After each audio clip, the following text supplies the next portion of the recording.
ഇന്നേക്ക് ചില വർഷങ്ങൾക്ക് പുറകിൽ ഞാനൊരിക്കൽ ഒരു രാജ്യത്ത് സുവിശേഷ പ്രഭാഷണത്തിനായിട്ട് എത്തിച്ചേർന്നു. യോഗവേദിയിലേക്ക് കടന്നു പോകുന്നതിന് അല്പം മുൻപ് എയർപോർട്ടിൽ ഇറങ്ങി താമസിച്ചു പോയതുകൊണ്ട് പ്രിയപ്പെട്ടവർ എന്നെ വാഹനത്തിൽ ഡ്രസ് ചേഞ്ച് ചെയ്യുവാൻ കൊണ്ട് കയറ്റി പെട്ടെന്ന് തന്നെ വേദിയിൽ ഞങ്ങൾ എത്തിയപ്പോഴേക്കും പ്രസംഗിക്കേണ്ട സമയം അധികരിച്ചു കഴിഞ്ഞു.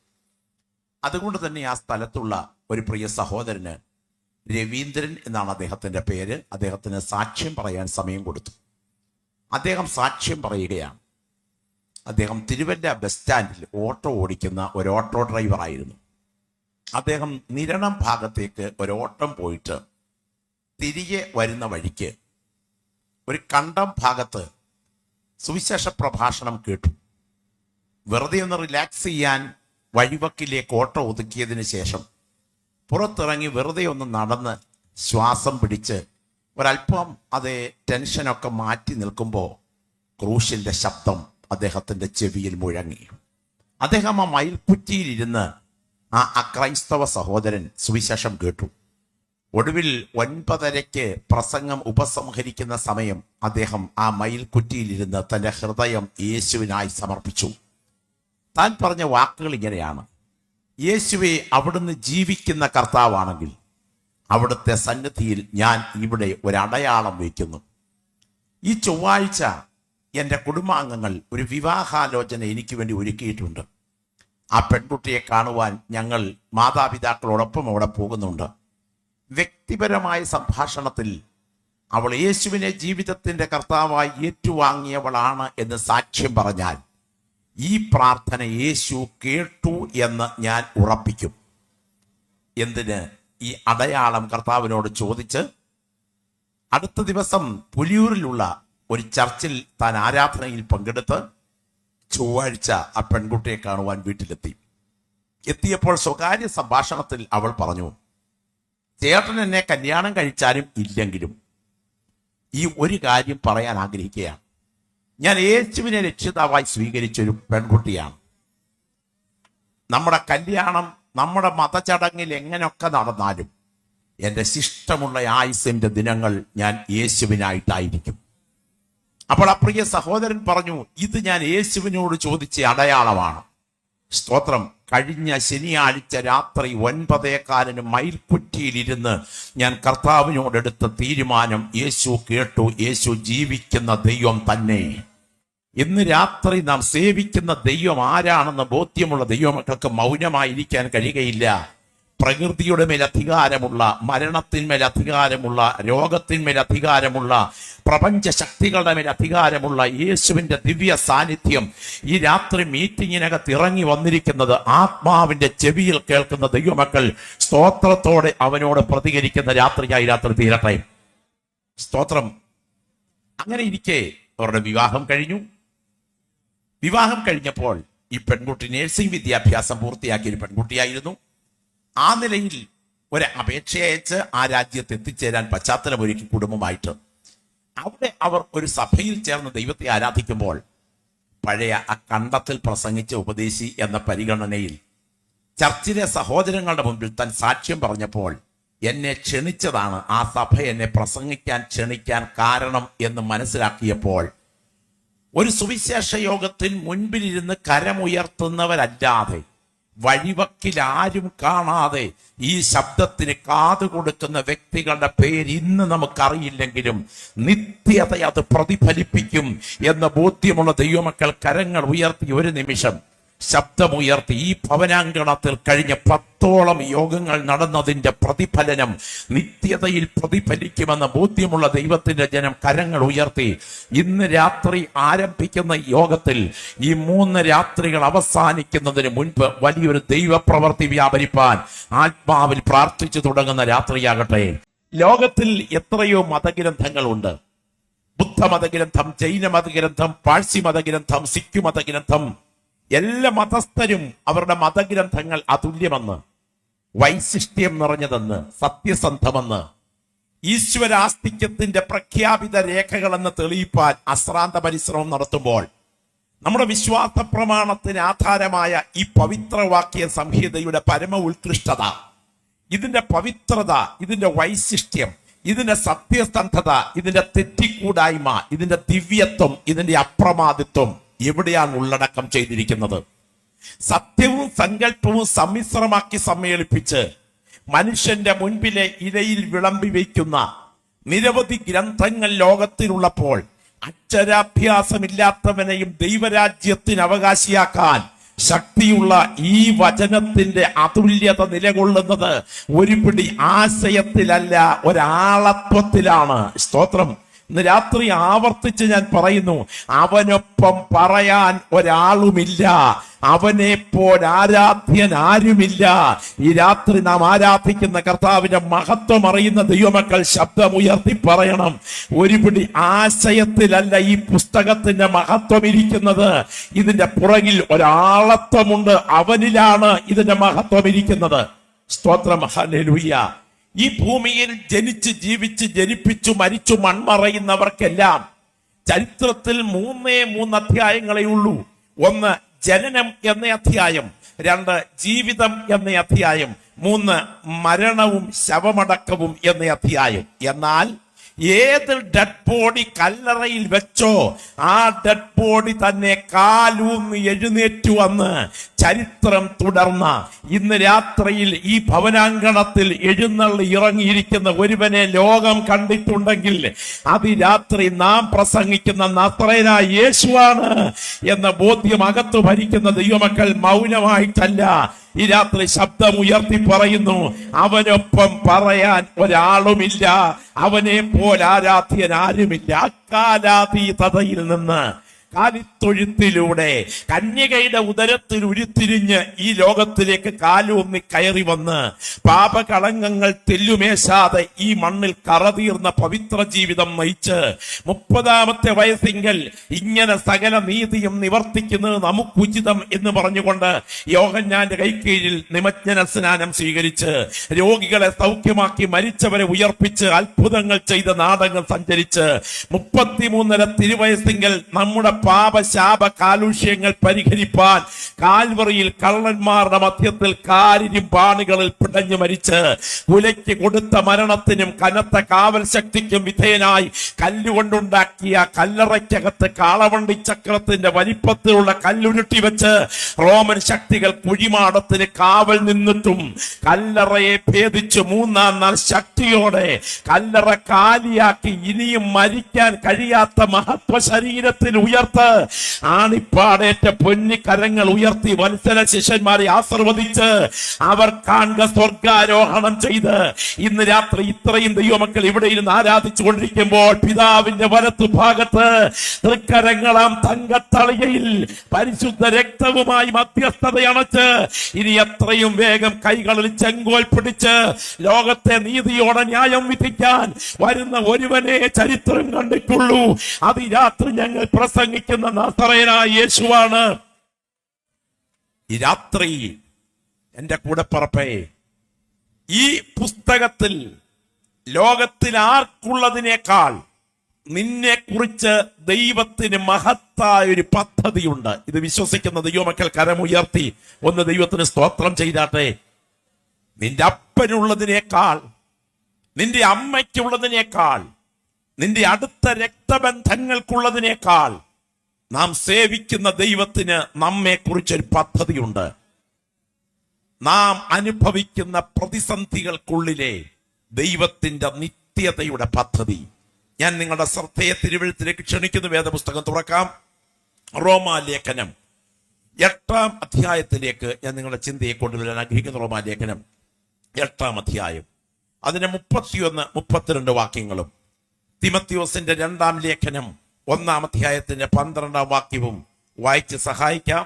റോമാലേഖനം 8-ാം അധ്യായത്തിന്റെ 31, 32 വാക്യങ്ങളും തിമത്തിയോസിന്റെ 2-ാം ലേഖനം 1-ാം അധ്യായത്തിന്റെ 12-ാമത്തെ വാക്യവും വായിച്ച. ഇത് സംബന്ധിച്ച് നാം എന്തു പറയണ്ടു?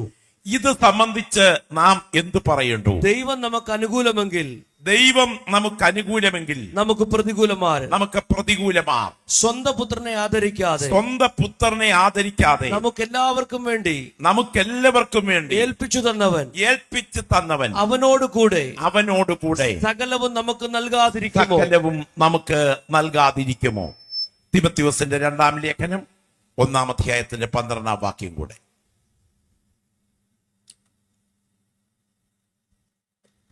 അതുനിമിത്തം തന്നെ ഞാൻ ഇതൊക്കെയും സഹിക്കുന്നു. അതുനിമിത്തം തന്നെ ഞാൻ ഇതൊക്കെയും സഹിക്കുന്നു. എങ്കിലും ലജ്ജിക്കുന്നില്ല. ഞാൻ ആരെ വിശ്വസിച്ചിരിക്കുന്നു എന്ന് അറിയുന്നു. എന്ന് അറിയുന്നു. അവൻ എന്റെ ഉപനിധി. ആ ദിവസം വരെ സൂക്ഷിപ്പാൻ ശക്തനെന്ന് ഉറച്ചും ഇരിക്കുന്നു. ഒരിക്കൽ കൂടെ കരങ്ങളത് ഉയർത്തി കർത്താവിന് സ്തോത്രം ചെയ്താട്ടെ. തികച്ചും ഏകാഗ്രതയോടെ, വളരെ പ്രാർത്ഥനയോടെ, പരിശുദ്ധാത്മാവി രാത്രി നിങ്ങളോട് പങ്കുവയ്ക്കുവാൻ ആഗ്രഹിക്കുന്ന വചനം ഉൾക്കൊള്ളേണ്ടതിന് മനസ്സ് തുറന്ന് ശ്രദ്ധിക്കുക. ഞാനിന്ന് രാത്രി ആരംഭത്തിൽ തന്നെ ഒരു വാക്യം ഉദ്ധരിപ്പാൻ ആഗ്രഹിക്കുകയാണ്. എന്നോടൊപ്പം അതറിയാവുന്ന ദൈവമക്കൾ ഒന്ന് ചേർന്ന് ഉദ്ധരിക്കണം. ഞാൻ ഇരിക്കുന്നതും എഴുന്നേൽക്കുന്നതും നീ അറിയുന്നു. എന്റെ നടപ്പും കിടപ്പും നീ ശോധന ചെയ്യുന്നു. എന്റെ വഴികളൊക്കെയും നിനക്ക് മനസ്സിലായിരിക്കുന്നു. നീ അറിയാതെ ഒരു വാക്കും എന്റെ നാവിന്മേലില്ല. നീ മുൻപും പിൻപും എന്നെ അടച്ചു. നിന്റെ കൈ എന്റെ മേൽ വെച്ചിരിക്കുന്നു. ഈ പരിജ്ഞാനം എനിക്ക് അത്യത്ഭുതമാകുന്നു. അതെനിക്ക് ഗ്രഹിച്ചുകൂടാതെ വണ്ണം ഉന്നതമായിരിക്കുന്നു.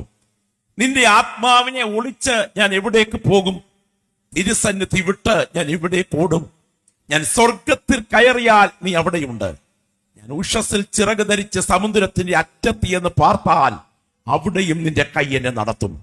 ഇരുട്ടെന്നെ മൂടിക്കളയട്ടെ, വെളിച്ചമെന്നെ ചുറ്റും രാത്രിയായി തീരട്ടെ എന്ന് പറഞ്ഞാൽ ഇരുട്ട് പോലും നിനക്ക് മറവായിരിക്കയില്ല. രാത്രി പകൽ പോലെ പ്രകാശിക്കും. ഇരുട്ടും വെളിച്ചവും നിനക്ക് ഒരുപോലെ തന്നെ.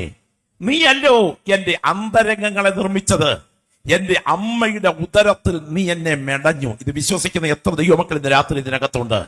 ദൈവത്തിന് സ്തോത്രം. ഒരു നെയ്ത്തുകാരൻ കൊട്ട മെടയുന്നത് പോലെ, ഓല നെയ്തെടുക്കുന്നത് പോലെ എന്റെ അമ്മയുടെ ഗർഭഗ്രഹത്തിനകത്ത്, എന്റെ അമ്മയുടെ അതേ ഉദരപിണ്ഡത്തിനകത്ത് എന്നെ മെനഞ്ഞത് മനുഷ്യന്റെ കരമല്ല, മഹാദൈവമേ നിന്റെ കരമാണ്. അടുത്ത പ്രയോഗം കൃപ പ്രാപിച്ച ദൈവമക്കളിൽ വിശ്വസിക്കുന്ന ദൈവത്തിന്റെ ജനം സ്തോത്രത്തോടെ പറയണം. നിയമിക്കപ്പെട്ട നാളുകൾ ഒന്നുമില്ലാതെ ഇരുന്നപ്പോൾ ഇവയെല്ലാം നിന്റെ പുസ്തകത്തിൽ എഴുതിയിരുന്നു. വചനം വിശ്വസിക്കുന്നവരിൽ ഈ വാക്യം വിശ്വസിക്കുന്ന എത്ര ദൈവമക്കൾ ഇവിടെയുണ്ട്? നിയമിക്കപ്പെട്ട നാളുകൾ ഒന്നുമില്ലാതെ ഇരുന്നപ്പോൾ വീട്ടിലെ ദൈവത്തിന് സ്തോത്രം മേശപ്പുറത്ത് കമ്പ്യൂട്ടറിലൂടെ ഇവിടെ അടുത്ത റെയിൽവേ സ്റ്റേഷനിൽ നിന്ന് ഡൽഹിക്ക് ഒരു ടിക്കറ്റ് ബുക്ക് ചെയ്താൽ ആ ഡൽഹിക്ക് ടിക്കറ്റ് ബുക്ക് ചെയ്യുന്ന അന്നത്തെ ദിവസം ബുക്ക് ചെയ്ത ടിക്കറ്റിന്റെ സ്റ്റാർട്ടിംഗ് പോയിന്റ് മുതൽ ഡൽഹി വരെയുള്ള സീറ്റ് നിനക്ക് വേണ്ടി മാത്രം ഒഴിച്ചിടുന്നത് പോലെ നീ എവിടെ ജനിക്കണം, നിന്റെ മാതാപിതാക്കൾ ആരായിരിക്കണം, നിന്റെ വളർച്ചയുടെ ഘട്ടങ്ങൾ എങ്ങനെ തുടരണം, നിന്റെ വിദ്യാഭ്യാസ യോഗ്യത എവിടെ എത്തണം, നിന്റെ വരുമാന മാർഗം എന്താകണം, നിന്റെ ജീവിത പങ്കാളി ആരാകണം, നിന്റെ ഭവനം എവിടെ ഉയരണം, നിന്റെ ജനനത്തിന്റെ നാഴികയ്ക്കും നിന്റെ മരണത്തിന്റെ വിനാഴികയ്ക്കും ഇടയിൽ നീ കടന്നു പോകേണ്ട ജീവിത പാതയെ നേരത്തെ അറിഞ്ഞതിന് ശേഷം ഈ ഭൂമിയിൽ നിന്നെ ജനിക്കാൻ അനുവദിച്ച ദൈവമാണ് നീ സേവിക്കുന്ന ദൈവമെന്ന് ബോധ്യമുള്ള ദൈവമക്കൾ പറയണം. ലോകത്തിലെ ഒരു പൈശാചിക ശക്തികൾക്കും ഒരു സാത്താന്യ വ്യാപാരങ്ങൾക്കും ഒരു ശാപത്തിന്റെ കെട്ടുകൾക്കും തകർക്കാൻ കഴിയാത്ത ഒരു നിർണയം എന്നെ കുറിച്ച് ഞാൻ സേവിക്കുന്ന ദൈവത്തിനുണ്ടെന്ന ബോധ്യം അകത്ത് ഭരിക്കുന്ന ദൈവമക്കൾ ഇരിക്കുന്ന ഇരിപ്പിൽ കർത്താവിന്റെ സാന്നിധ്യം മാത്രമല്ല നിങ്ങളെ കുറിച്ചുള്ള ദൈവത്തിന്റെ നിർണയം അറിഞ്ഞാരാധിക്കുന്ന രാത്രിയായി രാത്രി തീരട്ടെ. നിന്റെ വാഗ്ദത്വത്തിനെതിരെ, നിന്റെ ശുശ്രൂഷയ്ക്കെതിരെ, നിന്റെ താലന്തുകൾക്കെതിരെ, നിന്റെ അഭിഷേകത്തിനെതിരെ, നിന്റെ തലമുറയ്ക്കെതിരെ, നിന്റെ ദാമ്പത്യത്തിനെതിരെ അതിശക്തമായ പോരാട്ടങ്ങൾ ഉയർന്നാലും എന്റെ ദൈവം നിർണയിച്ചിരിക്കുന്ന കാര്യപരിപാടികൾ നിന്റെ ജീവിതത്തിൽ നിവർത്തിക്കുന്നത് വരെ ആ കരം നിന്റെ ജീവന്റെ പുറകിൽ ചലിച്ചിരിക്കും. ഒരു പൈശാചിക ശക്തികൾക്കും തകർക്കാൻ കഴിയാത്ത ഒരു മഹത്തായ ദൈവത്തിന്റെ പദ്ധതി ഈ രാത്രി നിന്റെ ആയുസിന്റെ പുറകിൽ ഉണ്ടെന്ന് ആത്മാവിൽ തിരിച്ചറിയുന്ന ദൈവമക്കൾ ഒരു സാധാരണ സ്തോത്രത്തോടെ അല്ല ഇരിക്കുന്ന ഇരിപ്പിൽ പറയണം. അതിനെ തകർക്കാൻ ശബ്ദം ഉയരട്ടെ. ശബ്ദമുയരട്ടെ. ഇസഹാക്കിന്റെ അന്ധതയുടെ പുറകിൽ ഒരു കരം ചലിച്ചെങ്കിൽ, എസ്തേറിന്റെ അനാഥത്വത്തിന്റെ പുറകിൽ ഒരു കരം ചലിച്ചെങ്കിൽ, രൂത്തിന്റെ കുടുംബ തകർച്ചയുടെ പുറകിൽ ഒരു കരം ചലിച്ചെങ്കിൽ, നവോമിയുടെ കയ്പിന്റെ പുറകിൽ ഒരു കരം ചലിച്ചെങ്കിൽ, ഇയ്യോബിന്റെ പരിശോധനയുടെ പുറകിൽ ഒരു കരം ചലിച്ചെങ്കിൽ, പൗലോസിന്റെ കഷ്ടതയുടെ പുറകിൽ ഒരു കരം ചലിച്ചെങ്കിൽ, യേശുവിന്റെ ക്രൂശിന്റെ പുറകിൽ ഒരു കരം ചലിച്ചെങ്കിൽ, ഇന്ന് രാത്രി നീ ആരാധിച്ചുകൊണ്ടിരിക്കുമ്പോൾ ദൈവത്തിന് ആത്മാവ് നിന്നോട് പറയുന്നു, ഇന്ന് നീ കടന്നു പോകുന്ന പ്രതിസന്ധിയുടെ പുറകിൽ നീ അറിയാത്ത ഒരു കരം നിനക്ക് വേണ്ടി ചലിക്കുന്നുണ്ട്. അത് തിന്മയ്ക്കല്ല, അത് നന്മയ്ക്ക് തന്നെ. അതുകൊണ്ട് ഇരിക്കുന്ന ഇരിപ്പിൽ സ്തോത്രം ചെയ്യുന്ന ദൈവമക്കൾ അനുഭവിക്കുന്ന അനുഗ്രഹത്തിന്റെ റോസാപ്പൂക്കൾക്ക് വേണ്ടി മാത്രമല്ല, സഹിക്കുന്ന മുള്ളുകൾക്ക് പുറകിലും എന്റെ ദൈവത്തിന് പദ്ധതിയുണ്ടെന്ന് തിരിച്ചറിഞ്ഞ് ഈ ഗ്രൗണ്ടിൽ ദൈവത്തെ ആരാധിക്കുന്ന രാത്രിയാകട്ടെ. വാ തുറന്ന് വിളിച്ചു പറ, ഞാൻ സേവിക്കുന്ന ദൈവത്തിന് എന്റെ ആയുസ്സിനെ കുറിച്ചൊരു പദ്ധതിയുണ്ട്. ഓ, രക്തത്താൽ ജയം, രക്തത്താൽ ജയം. സ്വർഗം ഈ ഗ്രൗണ്ടിന് മീതെ ഇന്ന് രാത്രി തുറക്കുകയാണ്. ഇന്ന് രാത്രിയിൽ ജീവന്റെ പുസ്തകം ഈ ഗ്രൗണ്ടിന് മീതെ തുറന്നു നിൽക്കുന്ന രാത്രിയാണ്. പരിശുദ്ധാത്മാവ് ഇതിനകത്തിരുന്ന് ആരാധിച്ചു കൊണ്ടിരിക്കുന്ന വ്യക്തികളോട് ആത്മനിയോഗത്തോടെ ആലോചന പങ്കുവയ്ക്കുകയാണ്. നീ ഒഴുക്കിയ കണ്ണുനീരിനായിരിക്കും നീ കുടിച്ച വീഞ്ഞിനേക്കാൾ, ഒരിക്കൽ കൂടെ ഞാൻ ആവർത്തിക്കുന്നു, നീ ഒഴുക്കിയ കണ്ണുനീരിനായിരിക്കും നീ കുടിച്ച വീഞ്ഞിനേക്കാൾ നിത്യതയിൽ പ്രതിഫലം ലഭിക്കുക. ഇന്ന് രാത്രി പരിശുദ്ധാത്മാവ് തോളിൽ തട്ടി പറയുന്ന ദൈവത്തിന്റെ ആലോചന ഹൃദയത്തിന്റെ ഉള്ളിൽ സ്വീകരിക്കുന്ന ദൈവമക്കൾ ആത്മാവിൽ അത് ഉറപ്പോടെ അറിയട്ടെ. ഈ രാത്രി ഇരിക്കുന്ന ഇരിപ്പിൽ ഞാൻ ഒഴുക്കുന്ന കണ്ണുനീരിന്റെ അർത്ഥം എന്ത്? എന്തിനീ കൊടുങ്കാറ്റുകൾ എനിക്ക് നേരെ എന്ന് ചോദിക്കുന്ന ദൈവപൈതലേ, നീ ഒഴുക്കിയ കണ്ണുനീരിനായിരിക്കും നീ കുടിച്ച വീഞ്ഞിനേക്കാൾ നിത്യതയിൽ പ്രതിഫലം എന്ന് തിരിച്ചറിയുന്ന ദൈവമക്കൾ ഈ രാത്രി പറയണം, എന്റെ ശോധനയുടെ പുറകിൽ ഞാൻ അറിയാത്ത ഒരു കരം എനിക്ക് വേണ്ടി ഉയർന്നു നിൽക്കുന്നു.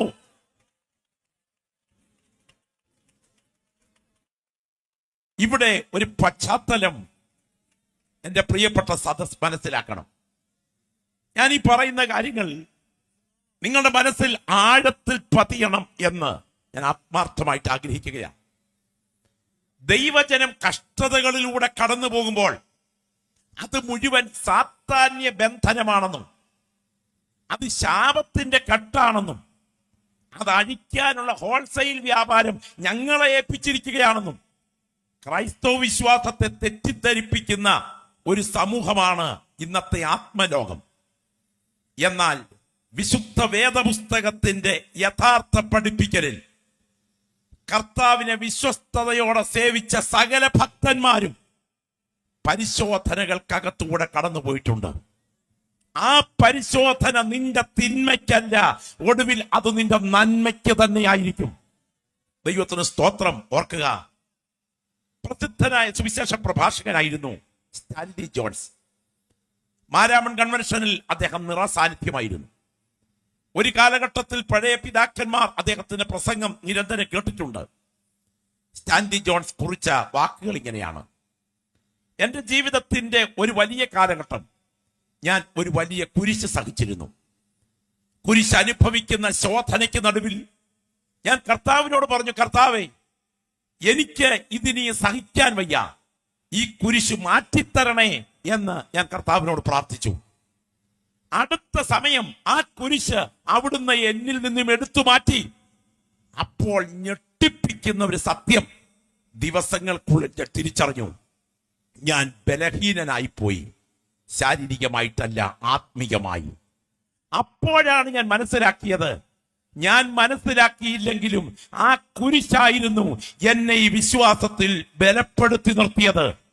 ഇപ്പോൾ ഞാൻ പ്രാർത്ഥിക്കുന്നു, കൃപയിൽ തിളങ്ങത്തക്ക വിധം അവിടുന്ന് ഒരു കുരിശ് എനിക്ക് അനുവദിക്കണേ എന്ന് പ്രാർത്ഥിച്ചു. കുരിശ് വരുത്തണം എന്നല്ലി പറഞ്ഞു വന്നതിന്റെ സാരം, ഞാൻ കൊട്ടാരത്തിന്റെ പ്രവാചകനാണ്, മറ്റൊരാൾ കുണ്ടറയുടെ പ്രവാചകനാണ്. അവരവർ വിളിക്കപ്പെട്ട സ്ഥിതിയിൽ ഇരുന്നു കൊള്ളട്ടെ. എന്നാൽ അനുഭവിക്കുന്ന ശോധനയുടെ പുറകിൽ ദൈവത്തിന് പദ്ധതിയുണ്ട് എന്ന് തിരിച്ചറിയുന്ന ദൈവമക്കൾ ഇരിക്കുന്ന ഇരിപ്പിൽ പറയണം, ഇതിന്റെ പുറകിൽ ദൈവത്തിന്റെ കരം ചലിച്ചുകൊണ്ടിരിക്കുന്നു. നിങ്ങൾക്കറിയാമോ, വിശുദ്ധ വേദപുസ്തകത്തിൽ യേശു ക്രിസ്തു കഴിഞ്ഞാൽ പുതിയ നിയമത്തിൽ ഏറ്റവും ശക്തനായി യേശു ക്രിസ്തുവിന്റെ ദൗത്യം ശിരസ വഹിച്ചുകൊണ്ട് ഒരു മെഴുകുതിരി കണക്കെ എരിഞ്ഞു തീർന്ന സാധാരണക്കാരനിൽ അസാധാരണക്കാരനായിരുന്നു ദൈവത്തിന്റെ ദാസൻ ധന്യനായ പൗലോസ്ലീഹ.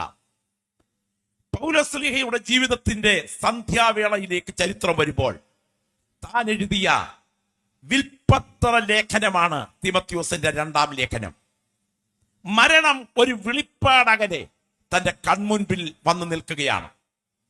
മരിക്കുന്നതിന് മുൻപ് മരണസ്ഥലം എവിടെയാണ്? മരിക്കുന്നതിന് മുൻപ് മരണവിധം എങ്ങനെയാണ്?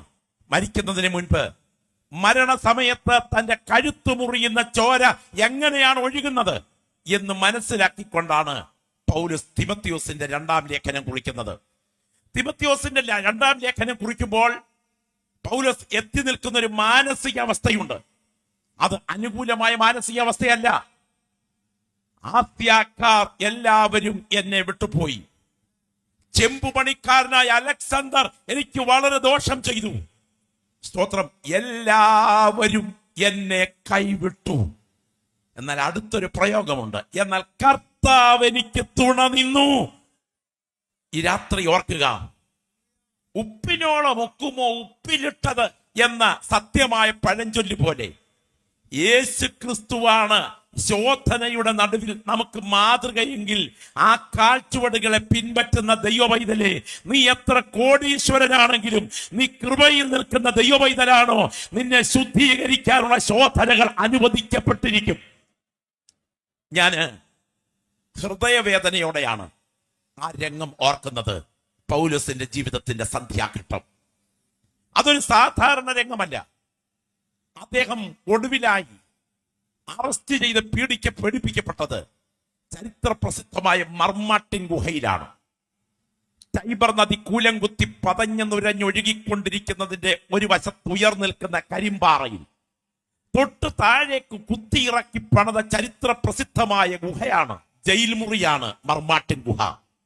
ആ മർമാട്ടിൻ ഗുഹ ചരിത്ര വിസ്മൃതികൾ പേര് ഇന്നുമുണ്ട്. ഇന്നും ആ ഗുഹയുണ്ട്. ആ ഗുഹയിൽ നിന്നാണ് അന്ത്യയാത്ര പറഞ്ഞ പത്രോസ് തലകീഴായി ക്രൂശിക്കപ്പെടുവാൻ പോകുന്നത്. ആ ഗുഹയിൽ നിന്നാണ് പൗലോസ് കുലനിലത്തേക്ക് നടത്തപ്പെടുന്നത്. ചരിത്രത്തിൽ അതിന്റെ ചില വിശദീകരണങ്ങളുണ്ട്. ക്രൈസ്തവ സഭാ യുഗത്തിൽ ഏറ്റവും നീചവും ക്രൂരവും മനുഷ്യത്വരഹിതവുമായി ക്രൈസ്തവ സഭയെ പീഡിപ്പിച്ച ആഗോള വ്യാപക പീഡനത്തിന് നേതൃത്വം നൽകിയ 2 പ്രധാന റോമൻ ഭരണാധികാരികളുണ്ട്. ഒന്ന് നീറോയാണ്, മറ്റൊന്ന് ഡൊമീഷ്യനാണ്. ഡൊമീഷ്യന്റെ കാലഘട്ടത്തിലെ പീഡയേക്കാൾ ക്രൂരമായിരുന്നു നീറോയുടെ കാലഘട്ടത്തിലെ പീഡ. അടകല്ലിലേക്ക് തല കയറ്റി വെച്ച് കൂടം കൊണ്ട് തല തല്ലി പൊട്ടിക്കുക, വായിലൂടെ വെള്ളം അടിച്ചു കയറ്റി ഉദരം വീർപ്പിച്ച് മലർത്തിക്കിടത്തി കുതിരയെ കൊണ്ട് വയറ് ചവിട്ടി പൊട്ടിക്കുക, വായിലൂടെ വെള്ളം അടിച്ചു കയറ്റി ഉദരം തകർക്കുക മാത്രമല്ല, കുതിരയുടെ വാലിൽ ഉദരം പിളർന്ന് കുടൽമാല പിടിച്ചു കെട്ടി വഴിയിലൂടെ വലിച്ചിഴച്ച് കൊല്ലുക. സ്തോത്രം. മുപ്പല്ലിയിൽ കുത്തി ഉയർത്തി തീയിലിട്ട് ചുട്ടുകൊല്ലുക, തലകീഴായി തൂക്കിയിട്ട് തല മാത്രം കരിയിലയും മറ്റവശിഷ്ടങ്ങളും ചേർത്ത് വെച്ച് കത്തിച്ച് പിടപ്പിച്ചു കൊല്ലുക. ഇത്രമാത്രം ക്രൂരമായ കുലപാതക രീതി ഈ നീചനും അധർമ്മിയും മനോരോഗിയുമായ, അയാളൊരു മനോരോഗിയായിരുന്നു നീറോ. സ്വന്തം ഭാര്യയെ സ്വന്തം കൈകൊണ്ട് 2 ഭാര്യമാരെ കൊന്നു.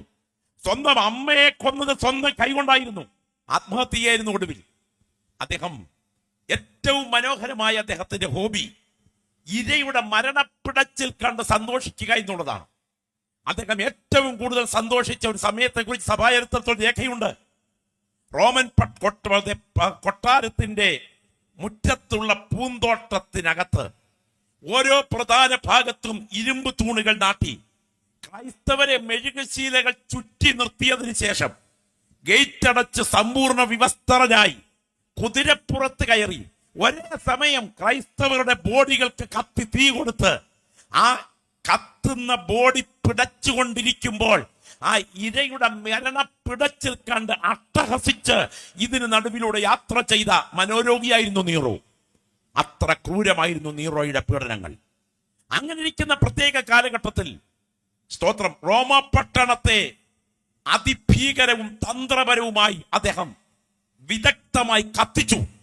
കാരണം ഇദ്ദേഹം ഒരു ശില്പകലാ വിദഗ്ധനായിരുന്നു. വെണ്ണക്കല്ലിൽ തീർത്ത റോമാപട്ടണത്തിന്റെ മനോഹരമായ ഒരു പ്ലാൻ നിവർത്തീകരിക്കേണ്ടതിന് സാധാരണക്കാരായ താമസക്കാരെ ഒഴിവാക്കാൻ ഒരു പട്ടാപ്പകൽ റോമാപട്ടണത്തിന് അദ്ദേഹം തീ കൊടുത്തു. തീ കൊടുത്തെന്ന് മാത്രമല്ല, അപ്പോഴേക്കും സ്ത്രീകളും കുഞ്ഞുങ്ങളും നിരപരാധികളും താൽക്കാലിക പർണശാലകൾ പോലെ കെട്ടിയ ജനങ്ങൾ സുരക്ഷിതത്വത്തിന് വേണ്ടി മതിൽക്കെട്ടുകളുള്ള പട്ടണങ്ങളിൽ പാർക്കാൻ ആഗ്രഹിക്കുന്നതിനാൽ ആ വിധത്തിലുള്ള കൊച്ചു വീടുകൾക്കകത്ത് വെന്തരിഞ്ഞതിനാൽ ജനക്കൂട്ടം പ്രക്ഷോഭം സംഘടിപ്പിച്ച് കൊടുങ്കാറ്റ് പോലെ കൊട്ടാരത്തിന് നേരെ അടുത്തു. ഈ അഗ്നിബാധയുടെ ഉത്തരവാദികൾ ക്രൈസ്തവരാണ് എന്ന് നീറോ തന്റെ തന്ത്രപരമായ ആളുകളെ കൊണ്ട് പറഞ്ഞു നിരത്തിയപ്പോൾ ക്രൈസ്തവർക്ക് നേരെ ആ കാലഘട്ടത്തിലെ ആളുകളുടെ വൈരാഗ്യവും വൈര്യനിര്യാതനവും തിരിഞ്ഞു. കണ്ണിൽ കണ്ട് ക്രൈസ്തവരെ മുഴുവൻ കൂട്ടക്കൊല നടത്തുകയാണ്.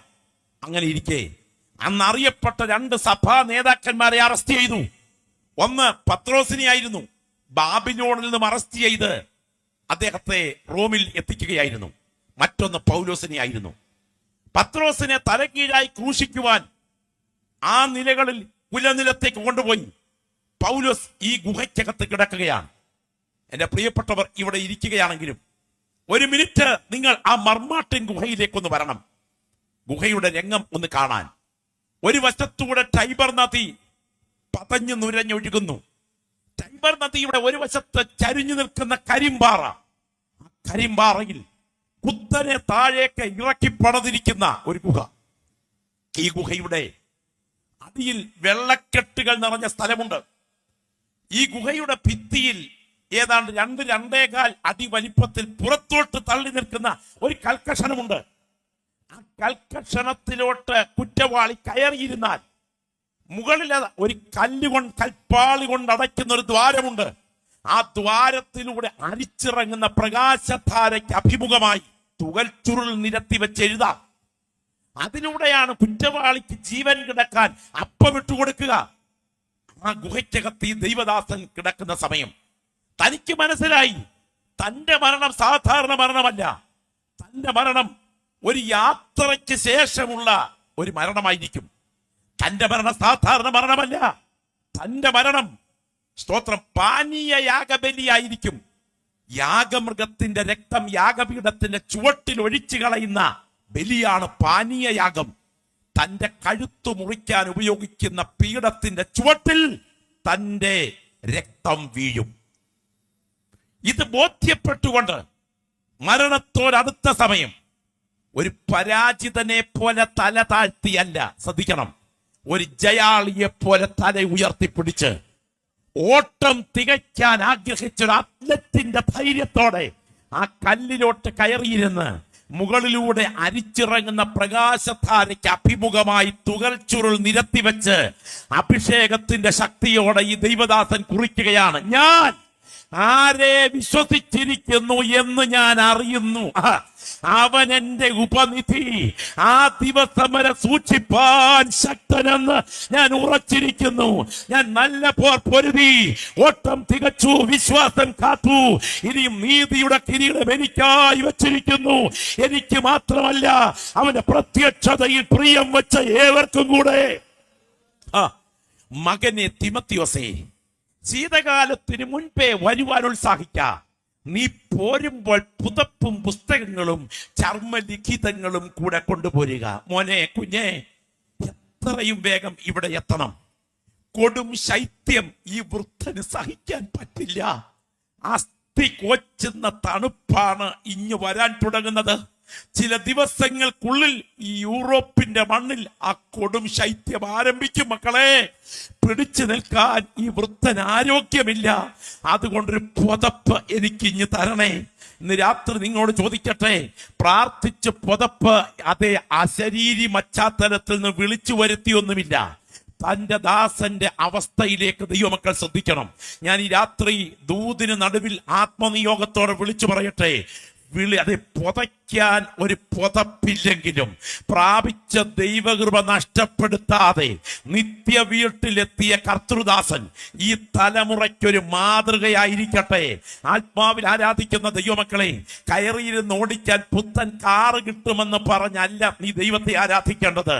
നിയമം മാറിയാൽ ഭണ്ഡാരത്തിൽ ചേരുന്ന അടുത്ത തുണ്ട് വസ്തു കൂടെ വാങ്ങിക്കാൻ പ്രാർത്ഥിച്ച് നിയോഗം കെടുക്കാനല്ല ഈ ആരാധനയ്ക്കകത്ത് നീ പങ്കെടുക്കേണ്ടത്.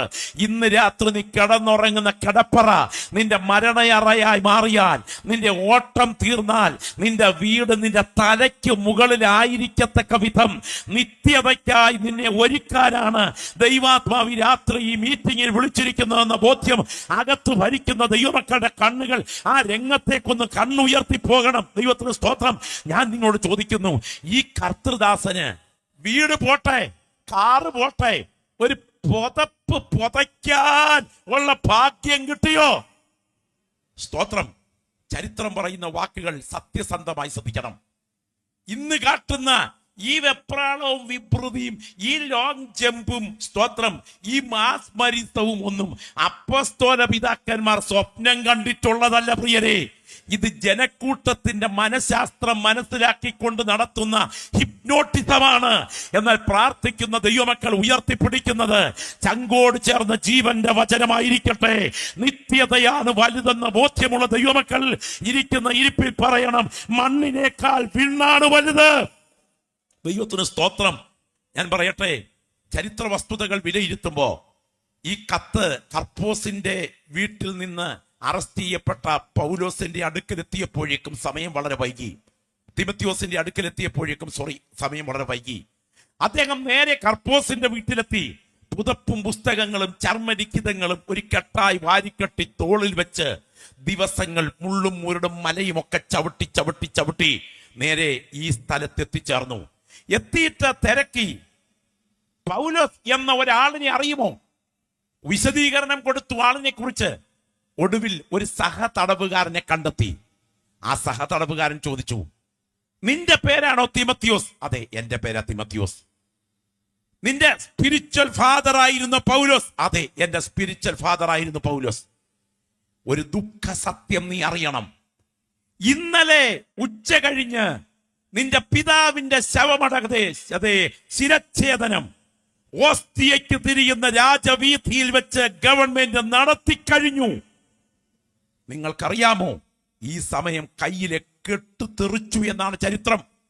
നിലത്തോട്ട് മുട്ടുകുത്തി നിന്നുകൊണ്ട്, എന്റെ പിതാവേ പൗലോസേ, ഞാൻ ഇനിയും നിന്നെ എന്നൊന്ന് കാണും എന്ന് പറഞ്ഞ് തിമത്തിയോസ് അലറിക്കരഞ്ഞതായിട്ടാണ് ചരിത്രം.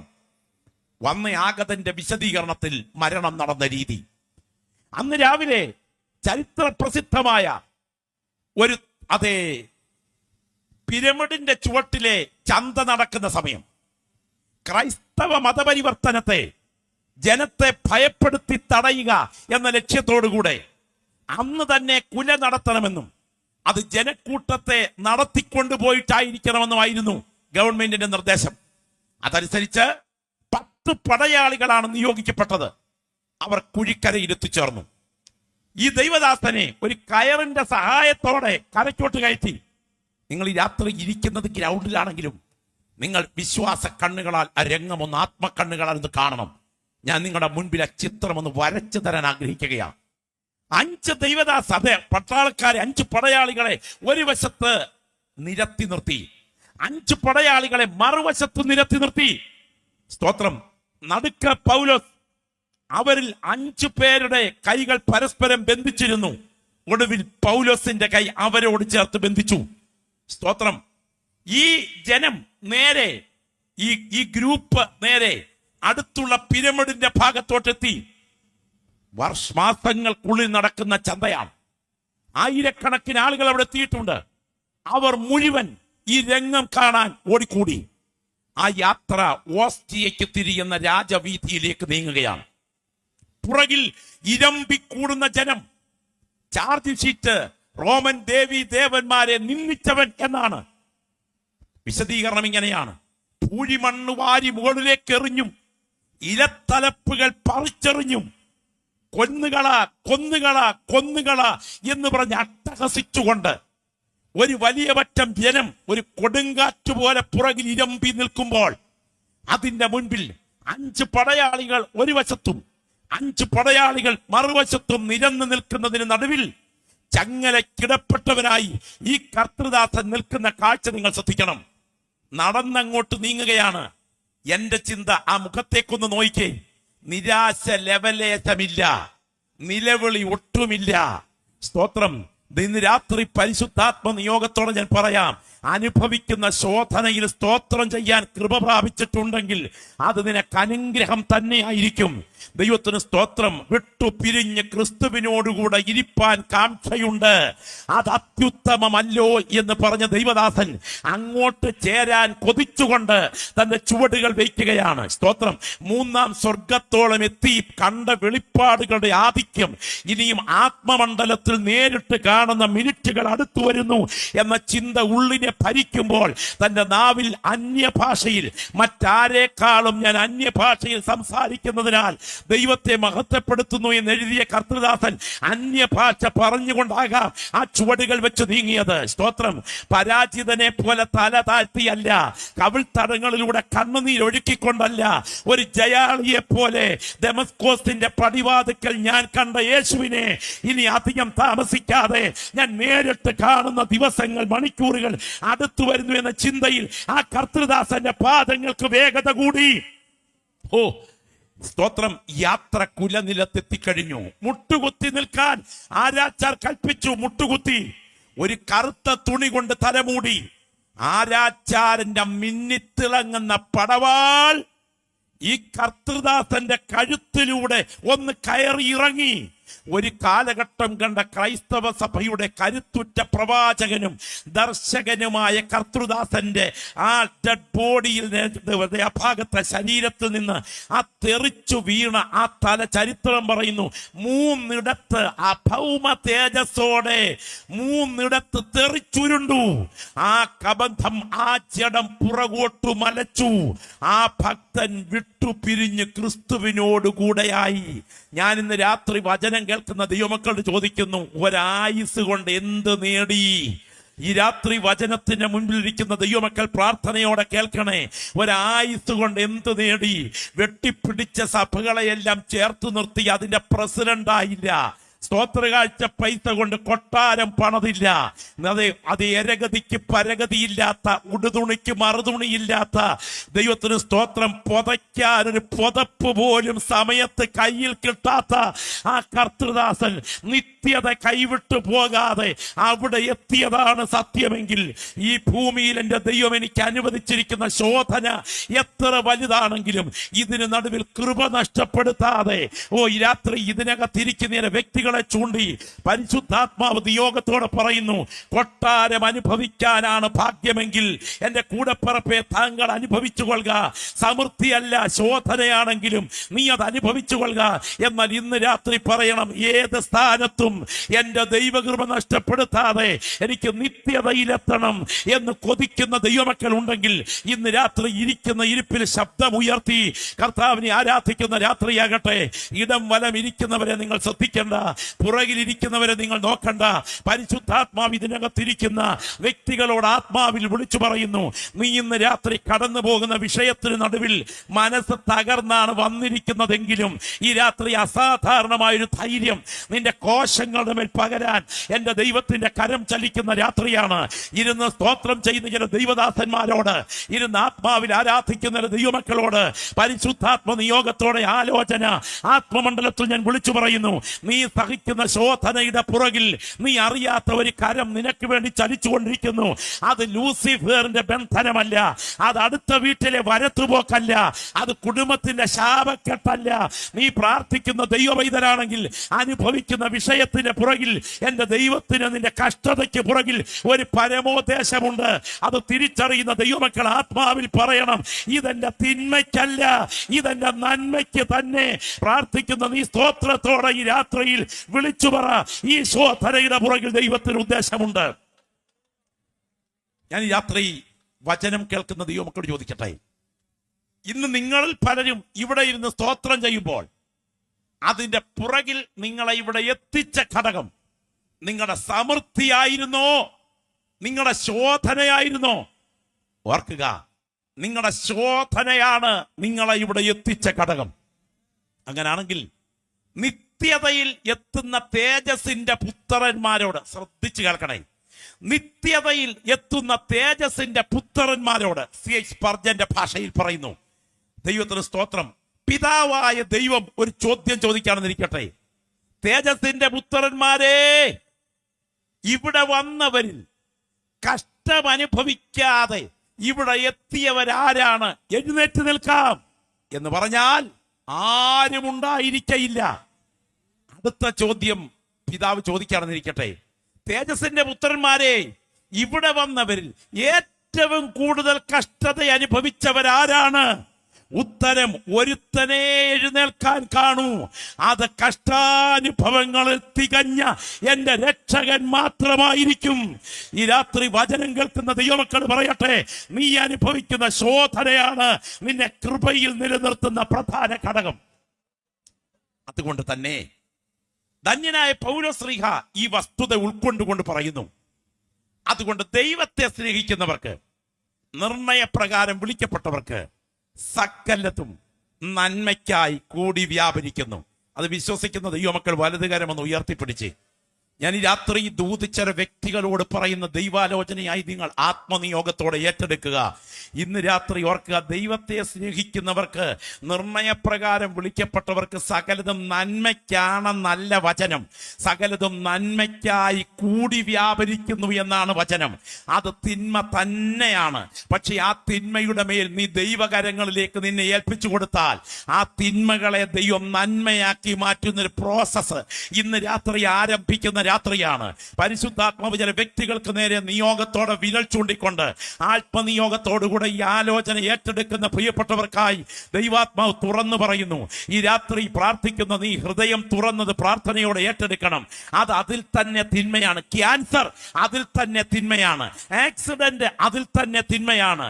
മാരക വിപത്തുകൾ അതിൽ തന്നെ തിന്മയാണ്. സാമ്പത്തിക ബാധ്യത അതിൽ തന്നെ തിന്മയാണ്. എന്നാൽ നീ ദൈവത്തെ സ്നേഹിച്ചാൽ, നീ കർത്താവിനെ ആലിംഗനം ചെയ്താൽ, ഇന്ന് രാത്രി നീ അനുഭവിച്ചു കൊണ്ടിരിക്കുന്ന ചില തിന്മകളെ ഒടുവിൽ ചേർത്ത് വെച്ചിട്ട് നിന്റെ നന്മയ്ക്കുള്ള ചവിട്ടുപടിയാക്കി മാറ്റാൻ നീ സേവിക്കുന്ന ദൈവം ശക്തനാണ്. അനുഭവിച്ച ദൈവമക്കൾ ഇവിടെ നിന്ന് കർത്താവിനെ ആത്മാവിൽ ആരാധിക്കട്ടെ. ജോസേഫേ, കാരാഗ്രഹവും പൊത്തിപ്പേറിന്റെ വീടും, സ്തോത്രം, അത് ചെയ്യാത്ത കുറ്റത്തിന്റെ ദുരാരോപണവും പൊത്തിപ്പേറിന്റെ ഭാര്യയുടെ തുണിത്തുണ്ട് ഉയർത്തിയ അപവാദ കഥകളും സഹോദരന്മാർ കുഴിക്കകത്ത് ഇറക്കി വിറ്റതുമൊന്നും അതിൽ തന്നെ തിന്മ തന്നെയാണ്.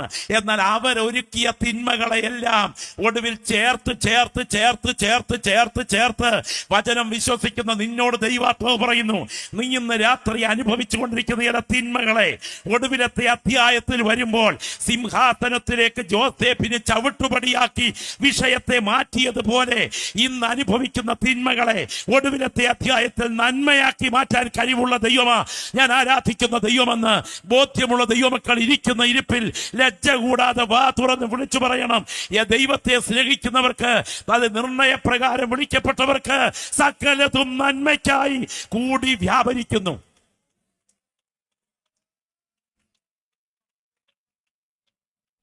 മീൻകറി വെക്കാൻ അറിയാവുന്നവരാണല്ലോ നമ്മുടെ സഹോദരിമാരെല്ലാവരും. പുരുഷന്മാരിൽ എത്ര പേർക്ക് അറിയാം എന്ന് ഞാൻ ചോദിക്കുന്നില്ല. ഗതികേടിന്റെ ഒറ്റത്തടിപ്പാലത്തെ കയറുമ്പോൾ നമ്മളും വെക്കും. പക്ഷെ ഒരു വസ്തുത ഓർക്കണം, ഈ മീൻകറിക്കകത്ത് എന്തെല്ലാം ചേരുവയുണ്ട് എന്ന് സാധനം വാങ്ങിക്കുന്ന നമുക്ക് മിക്കവാറും അറിയാം. എന്തൊക്കെയുണ്ട് മീൻകറിക്കകത്ത്? ഇഞ്ചിയുണ്ട്, അല്ലേ? വെളുത്തുള്ളിയുണ്ട്. നമ്മുടെ നാട്ടിലെ ശൈലിയിൽ പറഞ്ഞാൽ വെളുത്തുള്ളിയുണ്ട്. മുളക് പൊടി ഒട്ടും ഒഴിവാക്കാൻ ഒക്കുന്ന സാധനമല്ല, മുളക് പൊടിയുണ്ട്. കരിവേപ്പലയുണ്ട്. ഞാൻ ഇന്ന് രാത്രി ചോദിക്കട്ടെ, ഇഞ്ചി അതിൽ തന്നെ ആസ്വദിച്ച് ചവച്ചിറക്കാമോ? വെളുത്തുള്ളി അതിൽ തന്നെ ആസ്വദിച്ച് കടിക്കാമോ? മുളക് പൊടി അതിൽ തന്നെ, സ്തോത്രം, മിച്ചർ കഴിക്കുന്നത് പോലെ വായിലിട്ട് നുണയാമോ? എരിയും. ക്രാണരസം സഹിക്കാൻ വയ്യാത്തതാ. പക്ഷേ ഈ ക്രാണരസമില്ലേ, ഈ വെളുത്തുള്ളിയുടെയും ഈ ഇഞ്ചിയുടെയും ഈ മുളക് പൊടിയുടെയും ഈ രൂക്ഷരസമില്ലേ, അത് അതിൽ തന്നെ ആസ്വദിക്കാൻ ബുദ്ധിമുട്ടാണെങ്കിലും അത് അനുപാതത്തിൽ ചട്ടിക്കകത്ത് നിർദ്ദിഷ്ട മീൻ കഷണങ്ങളുമായി ചേർന്ന് കുറുകി വെന്ത് കഴിയുമ്പോൾ വായിൽ കപ്പലോടിക്കാം എന്നൊക്കെ പറയുന്ന രീതിയിൽ മാറി വരുന്നത് പോലെ ഇന്ന് രാത്രി നീ അനുഭവിക്കുന്ന ശോധനകൾ അതിൽ തന്നെ ആസ്വാദ്യകരമല്ലെങ്കിലും ഒടുവിലത്തെ അധ്യായത്തിൽ വരുമ്പോൾ എൻ്റെ ദൈവം അതിനെ ദൈവം നന്മയ്ക്കായി കൂടി വ്യാപരിപ്പിക്കും എന്ന് ബോധ്യം അനുഭവിച്ചറിയുന്ന ദൈവമക്കൾ ഈ വചനത്തിന്റെ മുൻപിൽ നിന്ന് പറയണം, ഇന്ന് രാത്രി അനുഭവിക്കുന്ന ശോധനയുടെ പുറകിൽ ഞാൻ സേവിക്കുന്ന ദൈവത്തിന്റെ കരം ചലിക്കുന്നു. ഒടുവിലത്തെ അധ്യായത്തിൽ എന്റെ ദൈവം ഇത് നന്മയ്ക്കാക്കി മാറ്റും. ഞാൻ ചോദിക്കുന്നു, ഇസഹാക്കിന്റെ അന്ധതയുടെ പുറകിൽ ഒരു കരം ചലിച്ചിരുന്നു. എസ്തേറിന്റെ അനാഥത്വത്തിന്റെ പുറകിൽ ഒരു കരം ചലിച്ചിരുന്നു. രൂത്തിന്റെ കുടുംബ തകർച്ചയുടെ പുറകിൽ ഒരു കരം ചലിച്ചിരുന്നു. ഈ രാത്രി ദൂത് കേൾക്കുന്ന, ഈ ലൈവിലൂടെ കേൾക്കുന്ന, അല്ല അകത്തും പുറത്തും കേൾക്കുന്ന എന്റെ കൂടെപ്പിറപ്പേ, സഹിക്കാൻ കഴിയാത്തതാണ് നീ അനുഭവിക്കുന്നതെങ്കിലും ഉരുളിച്ച വേണ്ട, ഉരുളുനേർച്ച വേണ്ട, അർപ്പണം വേണ്ട, തർപ്പണം വേണ്ട, യാഗങ്ങൾ വേണ്ട, കർമ്മങ്ങൾ വേണ്ട, വഴിപാടുകൾ വേണ്ട. യേശുവിനെ ആലിംഗനം ചെയ്യാൻ ഈ രാത്രി തയ്യാറായാൽ നിന്റെ തകർന്ന കുടുംബത്തെ പണിയാൻ എന്റെ ദൈവത്തിന്റെ കരം ചലിക്കുകയും ഇനിയും തലപൊക്കില്ലെന്ന് വിധി എഴുതിയവരുടെ നടുവിൽ നിന്റെ കുടുംബത്തിന്റെ ജീനിയോളജി മാറ്റിക്കുറിക്കാൻ എന്റെ ദൈവത്തിന്റെ കരം പ്രവർത്തിക്കുകയും ചെയ്യും. അനുഭവിച്ച ദൈവമക്കൾ ഈ രാത്രി ഇരിക്കുന്ന ഇരിപ്പിൽ പറയണം, എന്റെ ദൈവത്തിന്റെ കരം ഒരു കുടുംബത്തിൽ ചലിച്ചാൽ അവരെ പണിതെടുക്കാൻ കഴിവുള്ള ദൈവമാണ് ഞാൻ സേവിക്കുന്ന ദൈവം. പലപ്പോഴും ശവമടക്ക് നടക്കുമ്പോ സാധാരണഗതിയിൽ ഹൃദയം തകർന്നു പോകുന്ന ചില രംഗങ്ങളിൽ അതിന് സാക്ഷ്യം വഹിച്ചിട്ടുണ്ട്. ഡിസ്ട്രിക്റ്റിന്റെ ചുമതല വഹിക്കുന്നത് കൊണ്ടും ക്ഷണിക്കപ്പെടുന്നത് കൊണ്ടും പലപ്പോഴും പല ശവമടക്ക ശുശ്രൂഷകളും നടത്തേണ്ട രംഗമുണ്ടാകുമ്പോൾ എല്ലാ ശവമടക്കിലും നമ്മുടെ കണ്ണ് നനയില്ല. പ്രായമുള്ളവരുടെ ശവമടക്ക് അത്രയും ഹൃദയഭാരമല്ല, പ്രായമായല്ലോ. എന്നാൽ ചില ശവമടക്കിൽ, ഈ കഴിഞ്ഞ ദിവസവും ഒരു ശവമടക്കിൽ പങ്കെടുക്കുമ്പോൾ അവസാനം ശുശ്രൂഷയുടെ കാർമ്മികത്വം നിർവഹിക്കുമ്പോൾ ഉള്ളുകൊണ്ട് തേങ്ങിപ്പോയി. അത് മിക്കവാറും ചെറുപ്പക്കാരുടെ ഡെഡ് ബോഡിക്ക് മുൻപിലാണ്. യൗവനക്കാരനാണ് മരിച്ചു കിടക്കുന്നത്. അവസാനം നമ്മുടെയൊക്കെ ഒരു രീതിയുണ്ട്, മുഖം മൂടാൻ പറയുന്ന രംഗം. ഈ മുഖം മൂടാൻ പറയുന്ന രംഗത്ത് ഞാൻ സാധാരണ ശ്രദ്ധിച്ചിട്ടുള്ള രംഗം പറയാം. അവസാനമായി മുഖം അങ്ങോട്ട് മൂടുമ്പോൾ, യൗവനക്കാരനായ ഈ ചെറുപ്പക്കാരൻ്റെ ബോഡിയുടെ മുഖം മൂടുമ്പോൾ അലമുറയിട്ട് സ്തോത്രം സമനില തെറ്റി നിലവിളിക്കുന്നത് അദ്ദേഹത്തിന്റെ വിധവയായിരിക്കും. ആ വിധവ നിലവിളിക്കുന്ന സമയം ആ വിധവയ്ക്കൊരു ആൺകുഞ്ഞുണ്ടെങ്കിൽ അതിനെ കെട്ടിപ്പിടിച്ചുകൊണ്ട് പപ്പ പോയി മോനെ എന്ന് പറഞ്ഞുകൊണ്ട് ഈ അമ്മ നിലവിളിക്കുന്ന ചില രംഗങ്ങളിൽ അത് കണ്ടാൽ അറിയാതെ കരഞ്ഞു പോകും. എന്നാൽ ഞാൻ പറയാം, സാധാരണ ഒരു ഭർത്താവിൻ്റെ ഡെഡ് ബോഡിയാണ് അടക്കുന്നതെങ്കിൽ ഞാൻ കണ്ടിട്ടുള്ളത്, ആ വീട്ടിൽ ഒരു ഇളയ കുഞ്ഞുണ്ടെങ്കിൽ ആ ആൺതരിയെ കെട്ടിപ്പിടിച്ച് ഈ അമ്മ വിലപിക്കും. എന്തിനാ ആൺതരിയെ കെട്ടിപ്പിടിക്കുന്നത്? അതിനകത്തൊരു മനഃശാസ്ത്രമുണ്ട്. മോനെ, എൻ്റെ ഭർത്താവ് പോയി, ഞാൻ വിധവയാ, എന്നാൽ ഞാൻ അനാഥയല്ല.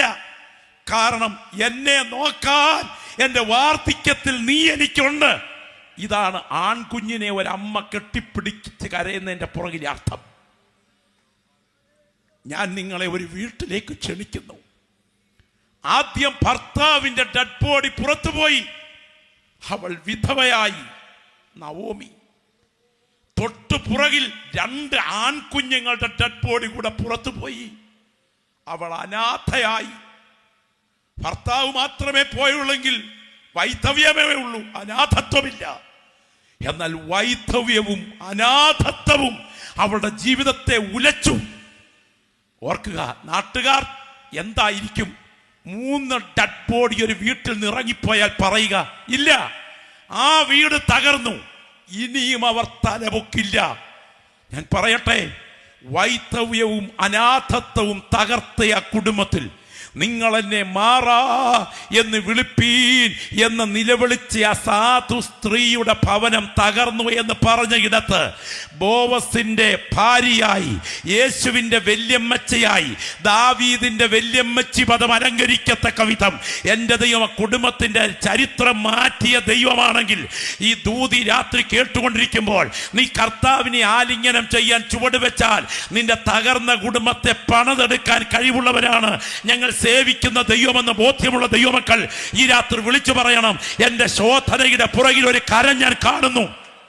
ഞാൻ പറയട്ടെ, നിങ്ങൾ വേദപുസ്തകം പഠിച്ചു നോക്കൂ. വേദപുസ്തകത്തിലെ ഭക്തന്മാരൊക്കെ ഈ ശോധനകളിലൂടെ കടന്നു പോയിട്ടുണ്ട്. ഈ ദൂതിന്ന് രാത്രി ചാട്ടുളി പോലെ ചില ചങ്കിലേക്ക് തറച്ചു കയറുന്നു. ദൈവാത്മാവ് താങ്കളോട് പറയുന്നു, അത് തിന്മയാണെങ്കിലും ഇന്നല്ലെങ്കിൽ നാളെ ദൈവത്തെ സേവിക്കുന്ന നിന്റെ തിന്മയുടെ പുറകിൽ എന്റെ ദൈവത്തിന്റെ കരം ഉയർന്നു നിൽക്കുന്നു. പ്രാർത്ഥിക്കുന്ന നീ ആത്മാവിൽ ഉറപ്പോടെ കേൾക്കുക, നിന്നെ കുറിച്ച് നീ സേവിക്കുന്ന ദൈവത്തിനൊരു പദ്ധതിയുണ്ട്. അതിനെ തകർക്കാൻ ലോകത്തിലെ ഒരു ശക്തിക്കും കഴിയുകയില്ല. ദൈവത്തിന് സ്തോത്രം. കാര്യം പറയാം, ദൈവത്തെ സേവിക്കാൻ ഇറങ്ങി തിരിച്ചു കഴിഞ്ഞാൽ 5 കൂട്ടം കാര്യങ്ങൾ എന്നെക്കുറിച്ച് എൻ്റെ ദൈവം പ്ലാൻ ചെയ്തു വയ്ക്കും. കരങ്ങൾ ഉയർത്തി ദൈവത്തെ മഹത്വപ്പെടുത്താമോ? ചെവി തുറന്ന് ഈ രാത്രി കേൾക്കണം കേട്ടോ. ക്രൈസ്തവ വിശ്വാസം വിധി അല്ല, ദൈവത്തിന്റെ ഹിതം ആണ്. നിങ്ങൾക്കറിയാമോ, വിധി എന്ന രീതി ക്രൈസ്തവ വിശ്വാസത്തിലില്ല. പാരമ്പര്യ ആശയങ്ങളിൽ വിധിയുണ്ട്. വിധി ഉള്ളത് കൊണ്ട് തന്നെ വിധിക്ക് ജാതകമുണ്ട്. ഒരാൾ ചെയ്യുന്ന കാര്യം എന്താണെന്ന് നേരത്തെ ജാതകം പ്ലാൻ ചെയ്തിരിക്കുന്നു. എന്ന് പറഞ്ഞാൽ യൂദ ഒറ്റിക്കൊടുക്കും എന്ന് യൂദയുടെ ജാതകം പ്ലാൻ ചെയ്തിരിക്കുന്നു. എന്നാൽ ഈ ബൈബിൾ ഭാഷയിൽ ഞാൻ ഉറപ്പിച്ചു പറയട്ടെ, അങ്ങനെ ഒരു ജാതകം ബൈബിളിൽ ഇല്ല. കരം ഉയർത്തി കർത്താവിന് സ്തോത്രം ചെയ്താട്ടെ. അതിന്റെ അപകടം അറിയാമോ? ജാതകം എന്ന രീതി ബൈബിളിനുണ്ടെങ്കിൽ അന്ത്യവിധി എന്നൊന്നും നടക്കില്ല. ദൈവത്തിന് സ്തോത്രം. ഉദാഹരണം കൊണ്ട് തെളിയിക്കാം. അന്ത്യവിധി നടക്കുകയാണെന്നിരിക്കട്ടെ. അഗ്നി ജ്വലിക്കുന്ന തേജസ്സിന്റെ മഹാസിംഹാസനത്തിൽ, ശുഭ്രസിംഹാസനത്തിൽ, വെള്ളസിംഹാസനത്തിൽ മഹാദൈവത്തിന്റെ ഓമനപുത്രൻ അന്തിമ വിധിക്കായിരിക്കുന്നു. അനുശാസനം അനുസരിക്കാതെ മരണം വരിച്ച മർത്യരാശി മുഴുവൻ ആദ്യ ആദം മുതൽ മഹാദൈവത്തിന്റെ സിംഹാസനത്തിന് മുൻപിൽ അന്തിമ വിധിയുടെ ഊഴം കാത്തു നിൽക്കുന്നു. അപ്പൊ നിങ്ങൾക്ക് സുപരിചിതയായ ഒരാളിനെ ഞാൻ പരിചയപ്പെടുത്താം. ഫൂലാൻ ദേവി അറിയാമല്ലോ, ചമ്പൽക്കാടിനെ വിറപ്പിച്ച കൊള്ളറാണി. അവൾ ദൈവന്യായാസനത്തിന് മുൻപിലേക്ക് വരികയാണ്. വരുമ്പോ അവളെ വിധിച്ച അഗ്നിപ്പൊയ്കയിൽ തള്ളാൻ എൻ്റെ ദൈവത്തിന്റെ വിധി ഉയരുമ്പോ പോകുന്നതിന് മുമ്പ്, തീപ്പൊയ്കയിലേക്ക് പോകുന്നതിന് മുമ്പ് ഫൂലാൻ ദേവി തിരിഞ്ഞു നിന്നൊരു ചോദ്യം ദൈവത്തോട് ചോദിച്ചെന്നിരിക്കട്ടെ. ദൈവമേ പൊക്കോളാം, പറയാം പൊക്കോളാം, പക്ഷെ ഒരു കാര്യം പോകുന്നതിന് മുമ്പേ ഒന്ന് അറിയണം. ഞാനേ എൻ്റെ അപ്പനും അമ്മയ്ക്കും ജന്മം കൊള്ളുന്നതിന് മുൻപ് എൻ്റെ കൗമാരത്തിൽ ഞാൻ ക്രൂരമായി ആക്രമിക്കപ്പെടണമെന്നും അതിന് ചോരയ്ക്ക് ചോര കൊണ്ട് പക തീർക്കാൻ കയ്യിൽ ആയുധമെടുത്ത് ചമ്പൽക്കാടിനെ വിറപ്പിക്കുന്ന കൊള്ളറാണിയാകണമെന്നും ഒടുവിൽ പലരോടും പ്രതികാരം തീർത്തിട്ട് സമാധാനമായി ജീവിക്കാൻ വീട്ടിലേക്ക് തിരിച്ചു വന്ന് മന്ത്രിസഭയിലേക്ക് തിരഞ്ഞെടുക്കപ്പെട്ട് വാഹനത്തിൽ കയറുന്ന സമയം അക്രമിയുടെ വെടിയേറ്റ് ചോരയിൽ കുളിച്ചു മരിക്കണമെന്നും ഞാൻ ജനിക്കുന്നതിന് മുൻപേ എൻ്റെ തലയിൽ വരച്ചു വെച്ചതിന് ശേഷം, സ്തോത്രം, എന്നെ ജനിക്കാൻ ഈ ഭൂമിയിൽ അനുവദിച്ച നീയാണ് എൻ്റെ അഗ്നിപ്പൊയ്കയുടെ ഉത്തരവാദി എന്ന് പറഞ്ഞാൽ ദൈവത്തിന്റെ വായടയും. ഇവിടെ ഒരു സത്യം പ്രിയപ്പെട്ടവർ മനസ്സിലാക്കണം. ഇത് വിധിയല്ല, മനുഷ്യന്റെ സ്വാതന്ത്ര്യത്തിന്റെ പുറകിൽ നിന്നുകൊണ്ട് പ്രവർത്തിക്കുന്ന ദൈവത്തിന്റെ സർവജ്ഞാനത്തിന്റെ പദ്ധതിയാണ്. ഞാനതൊന്ന് മനസ്സിലാക്കി തരാം. എനിക്കിവിടെ 9 മണി വരെ പ്രസംഗിക്കാൻ സമയമുണ്ട്. സ്തോത്രം. എപ്പോൾ പ്രസംഗം നിർത്തണമെന്നും എതുവരെ പ്രസംഗം തുടരാമെന്നും എനിക്ക് സ്വാതന്ത്ര്യമുണ്ടെങ്കിലും എനിക്ക് തന്നിരിക്കുന്ന സമയത്തിനകത്ത് 8:45 നിർത്താൻ ഞാൻ തയ്യാറായാൽ അതെന്റെ സ്വാതന്ത്ര്യമാണ്. അനുവദിച്ചിരിക്കുന്ന 9 മണിയാണെങ്കിലും 8:45 വരെ എനിക്ക് തുടർന്നിട്ട് 8:45 നിർത്താൻ കഴിയും. അപ്പോൾ ഞാൻ 8:45 നിർത്തുമോ 9 വരെ തുടരുമോ എന്ന കാര്യം ഞാൻ സേവിക്കുന്ന ദൈവത്തിന് തന്റെ സർവജ്ഞാനത്തിൽ അറിയുന്നു. അങ്ങനെയാണെങ്കിൽ എൻ്റെ ദൈവത്തിന്റെ മുൻ അറിവ് മനുഷ്യന്റെ ജ്ഞാനത്തെക്കാൾ ഉന്നതമാണ്. ഈ പട്ടണത്തിൽ എത്ര പേർ ജീവന്റെ വചനം സ്വീകരിച്ച് നിത്യതയിൽ കാണുമെന്ന് എൻ്റെ ദൈവം തന്റെ സർവജ്ഞാനത്തിൽ അറിയുന്നു. ചിലരെ വിടുവിക്കാൻ യേശുവിന്റെ കരം ഈ രാത്രി ചലിക്കട്ടെ എന്ന് ഞങ്ങൾ ആത്മാർത്ഥമായി പ്രാർത്ഥിക്കുകയാണ്. ദൈവജനമേ, ഈ രാത്രി ഗൗരവത്തോടെ ഓർക്കുക. അങ്ങനെയാണെങ്കിൽ ഒരു ഭക്തന്റെ കഷ്ടതയ്ക്ക് പുറകിൽ ദൈവത്തിന് പദ്ധതിയുണ്ടോ? ഞാൻ നിങ്ങളോട് പറയാം. നിന്റെ ജീവിതത്തിൽ നീ അനുഭവിച്ചുകൊണ്ടിരിക്കുന്ന ശോധന ശക്തമാണെങ്കിലും നിന്നെക്കുറിച്ചുള്ള നിത്യതയുടെ പ്ലാനാ വലുത്. ഒന്ന് കരം ഉയർത്തിപ്പിടിച്ച് കർത്താവിന് മഹത്വം അർപ്പിക്കാമോ? ചിട്ടിക്കച്ചവടത്തിൽ നഷ്ടം വന്ന പരുവത്തിൽ താടിക്ക് കയ്യും താങ്ങി ഗതികേട് നീ ഒറ്റത്തടിപ്പാലത്തെ കയറിപ്പോയല്ലോ തമ്പുരാനെ എന്ന് പറഞ്ഞല്ല ആത്മനിയോഗം പ്രാപിച്ച ദൈവമക്കൾ ദൈവസന്നിധിയിൽ ഇരിക്കേണ്ടത്. എൻ്റെ സ്മരണം കഴിഞ്ഞാൽ എനിക്ക് കിടക്കുന്ന നിത്യത ഓർക്കുമ്പോൾ എനിക്ക് എൻ്റെ ദൈവത്തിന് മുൻപിൽ മഹത്വം അർപ്പിക്കാതിരിക്കാൻ പറ്റില്ല എന്ന ബോധ്യം അകത്ത് തിളയ്ക്കുന്ന ദൈവമക്കൾ കരങ്ങളൊന്ന് ഉയർത്തിപ്പിടിച്ച് ശബ്ദം ഉയർത്തി എത്രത്തോളം ശബ്ദത്തിൽ നിത്യത എന്ന് പറയാമോ അത്രത്തോളം ശബ്ദത്തിൽ നിത്യത എന്നൊന്ന് പറഞ്ഞേ. ഓ, ശബ്ദം ഉയരട്ടെ, വാ തുറന്നൊന്ന് പറഞ്ഞാട്ടെ. നിത്യത, ദൈവത്തിന് മഹത്വം. വചനത്തിന്റെ മുൻപിൽ ഈ രാത്രിയിൽ വ്യാപരിക്കുന്ന ദൈവസാന്നിധ്യത്തിന് മുൻപിൽ ഞാൻ ആത്മനിയോഗം പ്രാപിച്ച ദൈവമക്കളോട് വിളിച്ചു പറയുന്നു, നിന്റെ നിത്യത നിന്നെ കാത്തിരിപ്പുണ്ട്. നിന്റെ നിത്യത നിന്നെ കാത്തിരിപ്പുണ്ട്. സഹോദരി, നിന്റെ നിത്യത നിന്നെ കാത്തിരിപ്പുണ്ട്.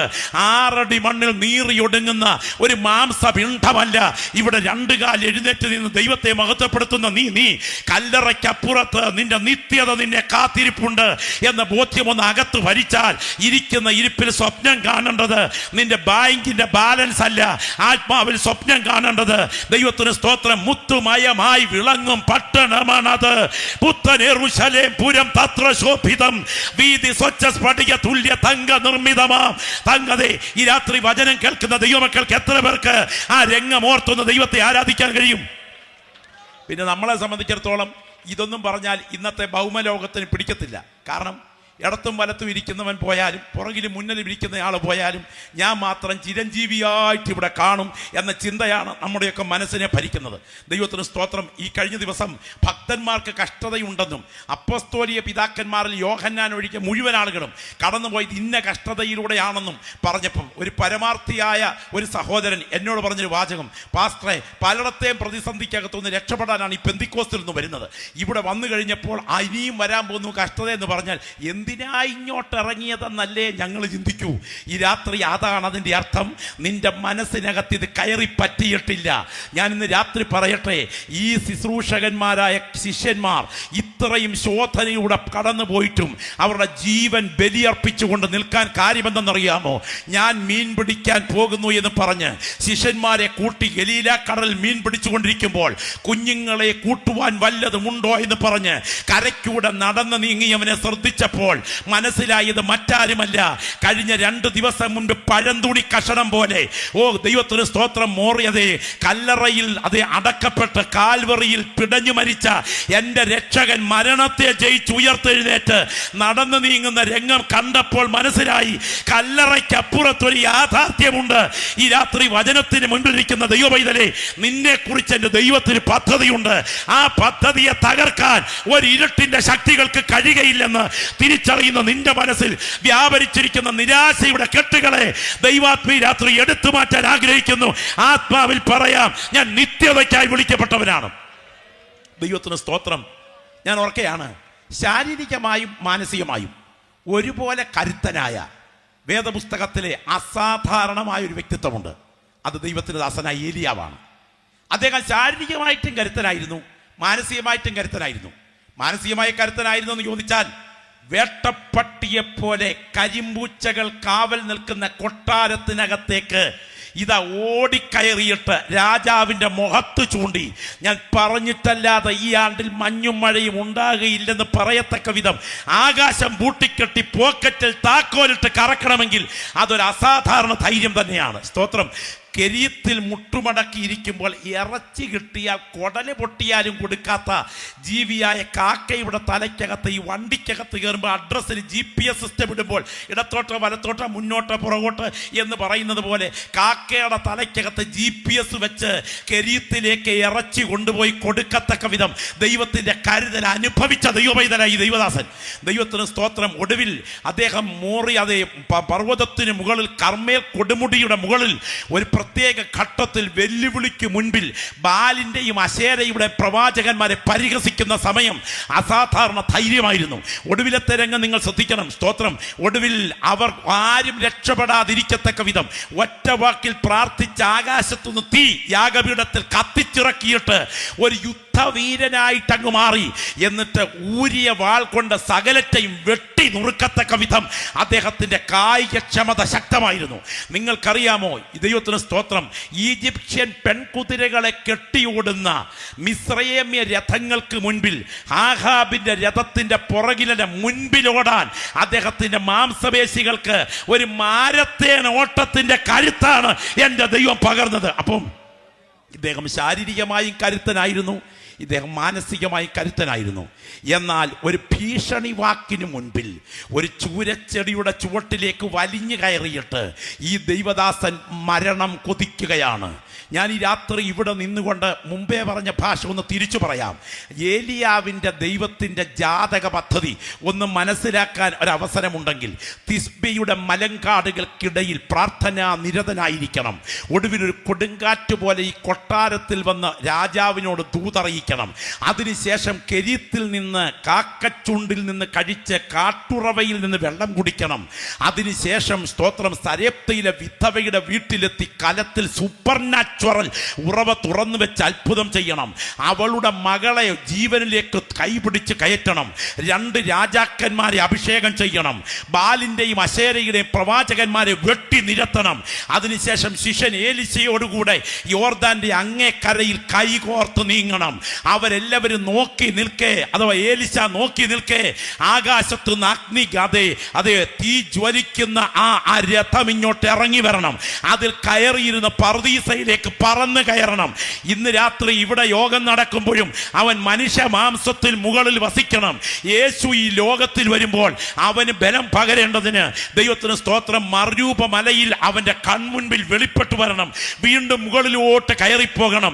എതിർ ക്രിസ്തുവിന്റെ ഭീകര പീഡയുടെ ചോരച്ചെളിയിൽ ഒരു തലമുറ നിലവിളിക്കുമ്പോൾ സകല വെബ്സൈറ്റുകളും നോക്കി നിൽക്കേ ആ യെരൂശലേം നഗരവീഥികളിൽ കൊല്ലപ്പെട്ടു വീഴണം. എന്നിട്ട് അവിടെ നിന്ന് തന്നെ കാലൂന്നി എഴുന്നേറ്റ് മഹത്വത്തിലേക്ക് പോകണം. ഞാൻ ഈ രാത്രി പറയട്ടെ, ഇത്രയും വലിയ യുഗങ്ങളുടെ പദ്ധതി എൻ്റെ ദൈവം നിന്നെ കുറിച്ച് പ്ലാൻ ചെയ്തിട്ടുണ്ടെങ്കിൽ നാളെ പട്ടി തിന്ന് തീർക്കുന്ന ഒരുത്തിയുടെ ഭീഷണിക്ക് മുൻപിൽ നീ എന്തിനാണ് ഭയപ്പെടുന്നത്?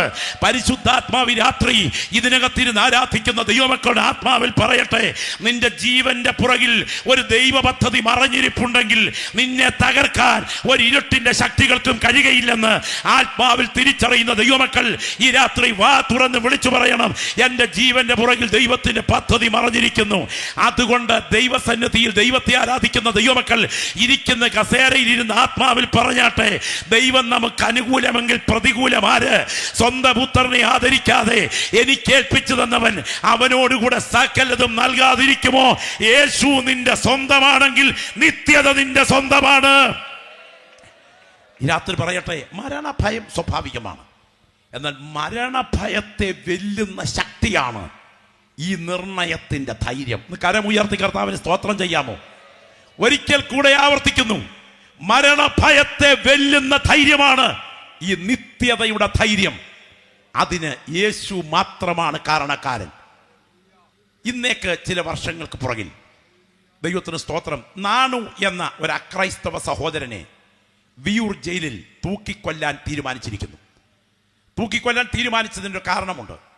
ദൈവത്തിന് സ്തോത്രം, ഒരു അമ്മയുടെ കൺമുൻപിൽ ഒരു വീടിൻ്റെ മുറ്റത്ത് 2.5 വയസ്സുകാരൻ ഒരു വിനോദ് എന്ന കുഞ്ഞ് കളിച്ചുകൊണ്ടിരിക്കുകയാണ്. അമ്മയുടെ അടുക്കള ജനൽ തുറന്നിട്ടിരിക്കുക. പക്ഷേ സെക്കൻഡ് കൊണ്ട് ഈ കുഞ്ഞിനെ കാണാനില്ല. അമ്മ മുറ്റത്തോട്ട് ഇറങ്ങി അലറി വിളിച്ചു, വിനോദ്!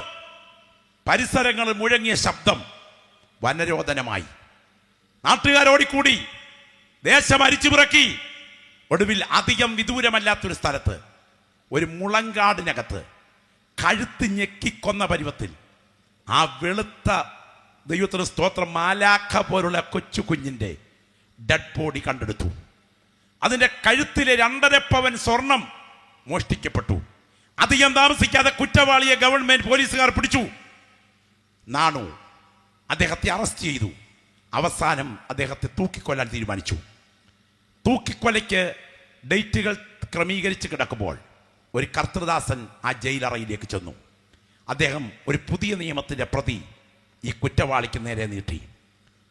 കോപാക്രാന്തനായ ഇദ്ദേഹം ആ ബൈബിൾ ഇങ്ങോട്ട് വാങ്ങിച്ച് ചുരുട്ടി കൂട്ടി നിലത്തോട്ടെറിഞ്ഞിട്ട് പറഞ്ഞു, പൊക്കോണം, സ്വർഗം വിൽക്കാൻ നടക്കുക അല്ലേ, നിന്റെ വർഗത്തെ കാണരുത്, എന്റെ കൺമുൻപിൽ കാണരുത് എന്ന് പറഞ്ഞാൽ അറിയും. ആ ദൈവദാസൻ ശാന്തമായി അടുത്ത സെല്ലിലേക്ക് പോയി. പുറത്തേക്ക് ഏതോ ആവശ്യത്തിന് പോയിട്ട് അകത്തോട്ട് കയറി വരുമ്പോൾ മൂലയ്ക്ക് ചുരുണ്ട് കിടക്കുന്ന ഈ ബുക്ക്, ഈ ബൈബിൾ എടുത്ത് തിരിച്ചു നോക്കിയപ്പോൾ ആ അശ്രദ്ധമായ നോട്ടത്തിൽ ചങ്കിൽ ഉളി കയറുന്നത് പോലെ ഒരു വാക്യം പതിച്ചു. തൻ്റെ ഏകജാതനായ പുത്രനിൽ വിശ്വസിക്കുന്ന ഏവനും നശിച്ചു പോകാതെ നിത്യജീവൻ പ്രാപിക്കേണ്ടതിന് ദൈവം അവനെ നൽകുവാൻ തക്കവണ്ണം ലോകത്തെ സ്നേഹിച്ചു. വല്ലാത്ത ഭാരം ഇദ്ദേഹത്തിന്റെ മനസ്സിനെ ഭരിച്ചു. തറയിൽ മുട്ടുകുത്തി അസാധാരണ പാപഭാരം നിമിത്തം ഇയാൾ അലറിക്കരഞ്ഞു. നനച്ചൊരു ബ്ലാങ്കറ്റ് മേത്തിട്ട ഭയത്തോടെ അദ്ദേഹം അസാധാരണമായി ഭയപ്പെട്ടു. പാപബോധം ഉള്ളവനായി മാറി. ജയിൽ ചുമതലക്കാരനോട് പറഞ്ഞു, എനിക്ക് കർത്തൃദാസനെ കാണണം. അദ്ദേഹത്തെ വിളിച്ചു വരുത്തി. മരണത്തിന് ചില ദിവസങ്ങൾക്ക് മുൻപിലാണെന്ന് ഓർക്കണം. അദ്ദേഹത്തോട് ഹൃദയം തുറന്ന് പങ്കുവെക്കാൻ അവസരമുണ്ടായി. ഒടുവിൽ യേശുവിനെ ജീവിതത്തിന്റെ കർത്താവായി ഏറ്റുവാങ്ങി. നിങ്ങൾ ഓർക്കുക, ഇദ്ദേഹത്തെക്കുറിച്ച് 3 ആഗ്രഹങ്ങൾ അദ്ദേഹം അവസാനം പറഞ്ഞു. മരിക്കുന്നതിന് മുൻപ് എനിക്ക് കർത്താവിന്റെ മേശ എന്നറിയപ്പെടുന്ന ആ ശുശ്രൂഷയിൽ പങ്കെടുക്കണം, എനിക്ക് വിശ്വാസ സ്നാനം സ്വീകരിക്കണം, മരണാനന്തരം എൻ്റെ കണ്ണുകൾ അന്ധരായ ആർക്കെങ്കിലും ദാനം ചെയ്യണം. ഈ ആഗ്രഹങ്ങൾ പൂർത്തീകരിച്ചിട്ട് മരണസമയത്തേക്ക് കുലനിലത്തേക്ക് ഇദ്ദേഹം പോവുകയാണ്. ആ രംഗം ജയിൽ ചുമതലക്കാർ പറയുന്നത് ഈ ഭാഷയിലാണ്. നാണു തലേ രാത്രിയിൽ ഗാഠമായി ഉറങ്ങി. സാധാരണ തൂക്കിക്കൊല്ലാൻ പോകുന്ന ആരും അങ്ങനെ ഉറങ്ങാറില്ല. ഉറങ്ങുന്ന സമയം ബൈബിൾ നെഞ്ചോട് ചേർത്ത് പിടിച്ചിരുന്നു. രാവിലെ സമയം ഞങ്ങൾ ആരും വിളിച്ചുണർത്താതെ നാണു ഉണർന്നു. ശാന്തമായിരുന്നു അദ്ദേഹത്തിന്റെ സമീപനം. ഡോക്ടേഴ്സ് അദ്ദേഹത്തെ ടെസ്റ്റ് ചെയ്തു. ക്രമീകരിക്കപ്പെട്ട സമയം അദ്ദേഹം നേരെ, ദൈവത്തിന് സ്തോത്രം, പ്ലാറ്റ്ഫോമോട് അടുക്കുകയാണ്. മുഖം മൂടേണ്ടതാണ്, പക്ഷെ അദ്ദേഹം പറഞ്ഞു, മുഖം മൂടണ്ട, എനിക്ക് പ്രാർത്ഥിക്കാൻ സമയം തരണമെന്ന്. അദ്ദേഹത്തിന് പ്രാർത്ഥിക്കാൻ സമയം കൊടുത്തു. ചുമതലപ്പെട്ടവർ നോക്കി നിൽക്കുമ്പോൾ പ്ലാറ്റ്ഫോമിൽ മുട്ടുകുത്തി നിന്ന് 2 കൈകളും ഉയർത്തിപ്പിടിച്ചുകൊണ്ട് നാണു പ്രാർത്ഥിച്ച പ്രാർത്ഥനാ വാചകം ഇങ്ങനെയാണ്: നസ്രയനായ യേശുവേ, ഞാൻ അങ്ങയുടെ അടുക്കലേക്ക് വരികയാണ്. എൻ്റെ കൊടിയ പാപങ്ങളെ അങ്ങയുടെ ജീവരക്തം കഴുകിയത് കൊണ്ട് സ്തോത്രം. ഞാൻ ഇത്രയും ദിവസങ്ങൾ അങ്ങയെ വിശ്വാസ കണ്ണുകളാൽ കണ്ടു. ഇനിയും ചില സെക്കൻഡുകൾക്കുള്ളിൽ ഞാൻ അങ്ങയെ നേരിട്ട് കാണാൻ പോകുന്നതോർത്ത് ഞാൻ അങ്ങയ്ക്ക് നന്ദി കരേറ്റുന്നു. എന്നെ അറസ്റ്റ് ചെയ്ത പോലീസുകാരെയും എനിക്കെതിരെ വിധി പുറപ്പെടുവിച്ച ജഡ്ജിയെയും എന്നെ തൂക്കിക്കൊല്ലാൻ പോകുന്ന ഈ ചുമതലപ്പെട്ടവരെയും അനുഗ്രഹിക്കണമേ. എൻ്റെ ആത്മാവിനെ ഞാൻ നിന്റെ കൈകളിൽ കൈമാറുന്നു. നാണുവിന്റെ മുഖം മൂടി, കഴുത്തിൽ തൂക്കുകയർ മുറുകി, ശരീരമൊന്ന് വെട്ടി വിറച്ചു. ആ ബോഡി ബന്ധുക്കൾക്ക് കൈമാറി. ഞാൻ ചോദിക്കുന്നു, ഇത്രയധികം ധൈര്യം എങ്ങനെ ഉത്ഭവിച്ചു? യേശുവിന്റെ രക്തം സകല പാപവും പോക്കി നമ്മെ ശുദ്ധീകരിക്കുന്നെങ്കിൽ ആ രക്തത്തിന് മാത്രമേ ഇതിന് കഴിയുകയുള്ളൂ. മദ്രാസിലെ മോനെ അറിയാമോ? കരിക്കൻ വില്ല കുലക്കേസിലെ 1ാമത്തെ പ്രതി, വളർത്തമ്മയുടെ വയറ്റിൽ കറിക്കത്തി കുത്തിക്കടത്തിയ നരാധമൻ, അവനെ കഴുകിയ യേശുവിന്റെ രക്തം ഇന്ന് രാത്രി വ്യക്തികളെ കഴുകാൻ ഈ ഗ്രൗണ്ടിൽ വ്യാപരിക്കുകയാണ്. കൃപ പ്രാപിച്ച ദൈവമക്കളുടെ പ്രാർത്ഥന ഈ രാത്രി ഉയരട്ടെ. എല്ലാ നാവിൽ നിന്നും പ്രാർത്ഥനയുടെ ശബ്ദം ഉയരട്ടെ. ആ 2 കൈകളും ഉയർത്തിപ്പിടിച്ച് ശബ്ദമുയർത്തി യേശുവേ എന്ന് പറയാൻ എത്ര നാവുകൾ ഇവിടെ അഭിമാനത്തോടെ ചലിക്കും? എല്ലാ ദൈവമക്കളുടെയും നാവുകൾ സ്തോത്രത്തോടെ ഉയരട്ടെ. മറക്കരുത്, അതു നിമിത്തം തന്നെ ഞാൻ ഇതൊക്കെയും സഹിക്കുന്നു, എങ്കിലും ലജ്ജിക്കുന്നില്ല. ഞാൻ ആരെ വിശ്വസിച്ചിരിക്കുന്നു ഞാൻ അറിയുന്നു. അവൻ എൻ്റെ ഉപനിധി, ആ ദിവസം വരെ സൂക്ഷിപ്പാൻ ശക്തൻ എന്ന് ഞാൻ ഉറച്ചുമിരിക്കുന്നു. പ്രതിസന്ധികൾക്ക് നടുവിൽ യേശുവിനെ ആലിംഗനം ചെയ്താൽ നിത്യതയുടെ ഉറപ്പ് നിനക്ക് സ്വന്തമാകും. അതുകൊണ്ട് ദൈവം നമുക്ക് അനുകൂലമെങ്കിൽ പ്രതികൂലം ആര്? സ്വന്തം പുത്രനെ ആദരിക്കാതെ നമുക്കെല്ലാവർക്കും വേണ്ടി ഏൽപ്പിച്ചു തന്നവൻ അതിനോടുകൂടെ സകലതും നമുക്ക് നൽകാതിരിക്കുമോ? ഏത് പ്രശ്നത്തിനും ഏക ഉത്തരം ക്രൂശിക്കപ്പെട്ട ക്രിസ്തു. അവനൊപ്പം പറയാൻ ഒരാളുമില്ല. അവനെ പോലെ ആരാധ്യൻ ആരുമില്ല.